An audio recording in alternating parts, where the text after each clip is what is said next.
নরেন্দ্র মোদীর কথাকে তীব্র ভাষায় আমি প্রতিবাদ জানাচ্ছি এবং ঘৃণা জানাচ্ছি। কারণ বাংলাদেশ আজকে 54 বছর পার করেছে।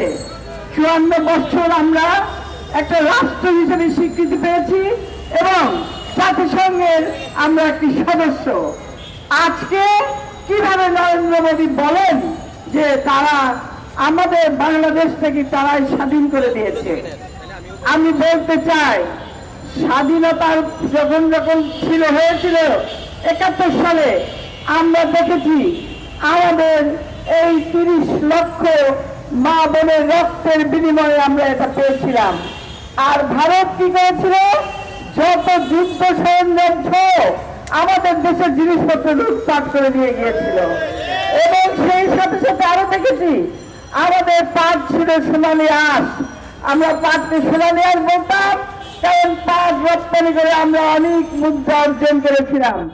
সেই পাটের কলগুলো আমাদের বন্ধ হয়ে গিয়েছিল এবং দেখা গিয়েছিল সব কলকাতা এবং দিল্লিতে পাটের কল খুলে গিয়েছিল। এই যে লুটপাট করেছিল, এই লোক গোষ্ঠী ভারতের অনেক আগে থেকেই।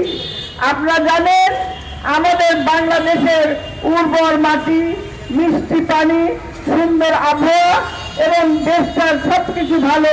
এই কারণে হিউম খান বলেছিলেন যে বাংলাদেশে প্রবেশের অনেকগুলো পথ আছে, কিন্তু বের হওয়ার একটি পথ নাই।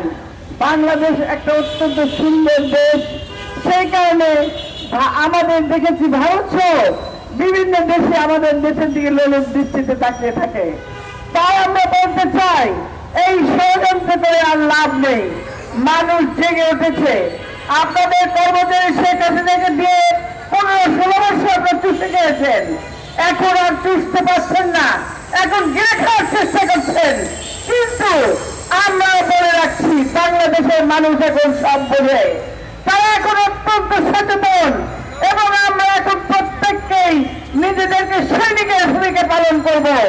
আমাদের দেশ রক্ষা করার জন্য আমরা যা কিছু করা দরকার আমরা তাই করব। আর আমি আওয়ামী লীগের ভাই বোনদের বলতে চাই, আপনারা জানেন শেখ হাসিনা একজন দেশ বিরোধী মানুষ।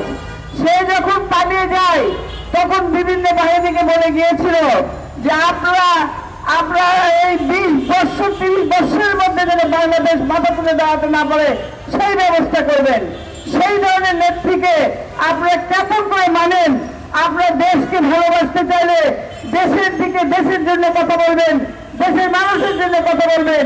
এইভাবে অস্থিতিশীল করার জন্য আপনারা আপনার শেখ হাসিনাকে আর কখনোই সমর্থন করবেন না এবং ভারতকে তার উচিত জবাব দিবেন। এই বলে আমি আমার বক্তব্য শেষ করছি। ধন্যবাদ। খোদা হাফেজ। বাংলাদেশ জিন্দাবাদ।